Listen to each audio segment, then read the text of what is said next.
ক্ষমতার দাপটে যার সামনে বাঘে মহিষে এক ঘাটে জল খেত, সেই নেতাই ধুলোয় মিশে গেলেন কেবল এক নারীর প্রেমে।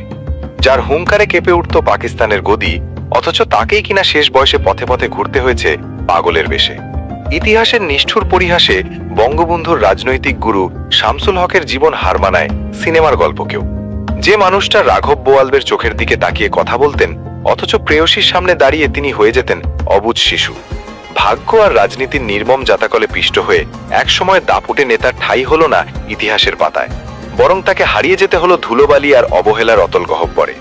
শুরুটা করা যাক সেই সময় দিয়ে, যখন শামসুল হক নামটা শুনলে বড় বড় নেতাদের ঘাম ছুটে যেত। 1947 সাল থেকে 1952 সাল পর্যন্ত তিনি ছিলেন রাজনীতির মাঠের আসল হিরো। তার জনপ্রিয়তা তখন এমন পর্যায়ে ছিল যে তিনি যা বলতেন সাধারণ মানুষ সেটাই বিশ্বাস করত। টাঙ্গাইলে তখন করম খাপন্নির মতো বিশাল ক্ষমতাধর জমিদাররা রাজত্ব করত। সাধারণ মানুষ তাদের সামনে মাথা নিচু করে হাঁটত, তাদের ভয়ে কেউ কথা বলার সাহস পেত না। কিন্তু শামসুল হক ছিলেন অন্য ধাঁচের মানুষ। তিনি ভয় জিনিসটা বুঝতেন না। তিনি সেই দাপুটে জমিদারকে রীতিমতো চ্যালেঞ্জ করে বসলেন।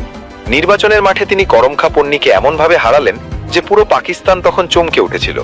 সবাই ভাবতে লাগলো, কে এই যুবক যে জমিদারের দাপট মাটির সাথে মিশিয়ে দিল। মূলত তিনি ছিলেন আওয়ামী লীগের প্রথম সাধারণ সম্পাদক। বঙ্গবন্ধু শেখ মুজিবুর রহমান পর্যন্ত তাকে নেতা মানতেন এবং তার প্রতিটি কথা মেনে চলতেন। শামসুল হক যখন মাইক হাতে নিতেন, তখন হাজার হাজার মানুষ পিনপতন নীরবতায় তার কথা শুনত। তার গলার আওয়াজে পশ্চিম পাকিস্তানের শাসকদের বুক কাঁপত। এমন পাওয়ারফুল একজন নেতা যে শেষ বয়সে রাস্তায় রাস্তায় ঘুরবেন, এটা কেউ স্বপ্নেও ভাবেনি। রাজনীতির এই উত্তাল সময়ের মাঝেই শামসুল হকের জীবনে শুরু হয় এক অন্যরকম সিনেমার গল্প। ঢাকা বিশ্ববিদ্যালয়ে পড়ার সময় তার চোখ আটকে যায় আফিয়া খাতুন নামের এক সুন্দরী তরুণীর দিকে। আফিয়া খাতুন ছিলেন ইডেন কলেজের টিচার। সেই 50-এর দশকে সমাজ ছিল খুব কড়া। তখন প্রেম করা তো দূরের কথা, ছেলে মেয়েদের একসাথে কথা বলাও ছিল বিশাল অপরাধ। আর সেখানে একজন ছাত্রনেতা প্রেম করছেন একজন কলেজ টিচারের সাথে, এটা ছিল রীতিমতো বোমা ফাটানোর মতো খবর। কিন্তু শামসুল হক এসবের তোয়াক্কা করেননি। রাজনীতির মাঠে তিনি যতটাই কঠোর ছিলেন, আফিয়া খাতুনের সামনে তিনি ছিলেন ততটাই রোমান্টিক। বঙ্গবন্ধু তার বইয়ে খুব মজা করে এই প্রেমের কথা লিখে গেছেন। তিনি বলেছেন, শামসুল হক তার বউকে পাগলের মতো ভালোবাসতেন। কেউ যদি মজা করে তাকে বউ পাগলা বলতো, তিনি রেগে লাল হয়ে যেতেন। প্রেমের টানে সব বাধা ভেঙে তারা বিয়ে করেন। তাদের এই বিয়েটা ছিল সেই সময়ের সমাজের মুখে একটা চপটাঘাত। মানুষ অবাক হয়ে দেখেছিল যে ভালোবাসা থাকলে কোনো নিয়মই আর নিয়ম থাকে না। বিয়ের পর তাদের সুখের সংসার ঠিকমতো 1.5 মাসও চলেনি। এর মধ্যেই শুরু হয়ে যায় পুলিশের উৎপাত। কারণ শামসুল হক সরকারের চোখের বালি ছিলেন, তাই পুলিশ তাকে এক মুহূর্ত শান্তিতে থাকতে দিত না। 1949 থেকে 1952 সালের মধ্যে তিনি বারবার জেলে যেতেন, আবার ছাড়া পেতেন। পুলিশ যেন তার সাথে ইঁদুর বিড়াল খেলছিল। এই আসা যাওয়ার মাঝেই তাদের সংসারে আসে 2 মেয়ে। 1951 সালের 9 এপ্রিল জন্ম হয় বড় মেয়ে শাহিন ফাতেমা দিলের। আর পরের বছর 1952 সালের 22 সেপ্টেম্বর জন্ম হয় ছোট মেয়ে শায়কা দিলের। শামসুল হক যখন জেলে থাকতেন, তখন তার মন পড়ে থাকতো বাড়িতে। তিনি তার স্ত্রী আর বাচ্চাদের জন্য ছটফট করতেন। বঙ্গবন্ধু তখন জেলের ভেতরে ফুলের বাগান করতেন। আফিয়া খাতুন যখন জেলে দেখা করতে আসতেন, তখন বঙ্গবন্ধু বাগান থেকে ফুল তুলে শামসুল হকের হাতে দিতেন, আর শামসুল হক সেই ফুল তার বউয়ের হাতে দিতেন। জেলের লোহার শিক তাদের আটকে রাখলেও তাদের ভালোবাসা কমাতে পারেনি। আফিয়া খাতুন যখন আসতেন, তখন শামসুল হক কথা বলতে গিয়ে তোতলাতেন, তার চোখ দিয়ে পানি পড়ত। এত বড় একজন নেতা, কিন্তু বউয়ের সামনে তিনি হয়ে যেতেন একদম সাধারণ প্রেমিক। কিন্তু 1952 সালের ভাষা আন্দোলন শামসুল হকের জীবনটাকে তছনছ করে দেয়। ভাষা আন্দোলনে নেতৃত্ব দেওয়ার জন্য পুলিশ তাকে আবার ধরে নিয়ে যায়। এবার জেলের ভেতর তার উপর চলে অমানসিক নির্যাতন। পাকিস্তান সরকার বুঝতে পেরেছিল যে এই লোকটাকে বাইরে রাখা বিপজ্জনক, তাই তারা তাকে শারীরিকভাবে শেষ করে দেওয়ার পরিকল্পনা করে। দিনের পর দিন তাকে এমন মারধর করা হতো যে তিনি সহ্য করতে পারতেন না। মাত্র 4 মাসের মধ্যে তার ওজন কমে যায় 20 কেজি। তিনি ছিলেন সুঠাম দেহের অধিকারী, কিন্তু নির্যাতনের চোটে তিনি কঙ্কাল হয়ে যান, অথচ তার চিকিৎসার কোনো ব্যবস্থাই করা হয়নি। দিনের পর দিন অন্ধকার সেলে থাকতে থাকতে আর মার খেতে খেতে ধীরে ধীরে তিনি মানসিক ভারসাম্য হারাতে শুরু করেন। তার স্ত্রী আফিয়া খাতুন স্বামীর মুক্তির জন্য মন্ত্রীদের পায়ে পর্যন্ত ধরেছেন। তিনি তৎকালীন মুখ্যমন্ত্রী নুরুল আমিনের কাছেও গিয়েছিলেন, কিন্তু নুরুল আমিন তাকে অপমান করে তাড়িয়ে দেন। স্বামীর এই অবস্থা আর নিজের অপমান আফিয়া খাতুনকে ভেতর থেকে ভেঙে দেয়। তিনি বুঝতে পারছিলেন না তিনি কি করবেন। একদিকে স্বামীর জেল, আরেকদিকে 2 ছোট বাচ্চা নিয়ে বেঁচে থাকার লড়াই। এরপরে জেল থেকে যখন শামসুল ছাড়া পেলেন, তখন সালটা ছিল 1953। তিনি সোজা চলে গেলেন তাঁতিবাজারের বাসায়। ভেবেছিলেন বউ বাচ্চার মুখ দেখলে সব কষ্ট দূর হয়ে যাবে, কিন্তু বাসায় গিয়ে দেখেন সব ফাঁকা। স্ত্রী আফিয়া খাতুন তখন হতাশা থেকে মুক্তি পেতে স্কলারশিপ নিয়ে নিউজিল্যান্ডে পড়তে চলে গেছেন, আর বাচ্চাদের রেখে গেছেন নানির কাছে। শামসুল হক পাগলের মতো ছুটে গেলেন নারিন্দায়, তার শ্বশুর বাড়িতে। তিনি শুধু তার সন্তানদের এক নজর দেখতে চেয়েছিলেন, কিন্তু সেখানে তার সাথে যা হলো তা কোনো সিনেমাতেও দেখা যায় না। তার নিজের শালক আমিনুল হক তাকে বাড়িতে ঢুকতে দিলেন না, উল্টো ধাক্কা দিয়ে সিঁড়ি থেকে ফেলে দিলেন। মাথায় প্রচন্ড আঘাত পেলেন তিনি। এই আঘাতেই তিনি পুরোপুরি মানসিক ভারসাম্য হারিয়ে ফেলেন।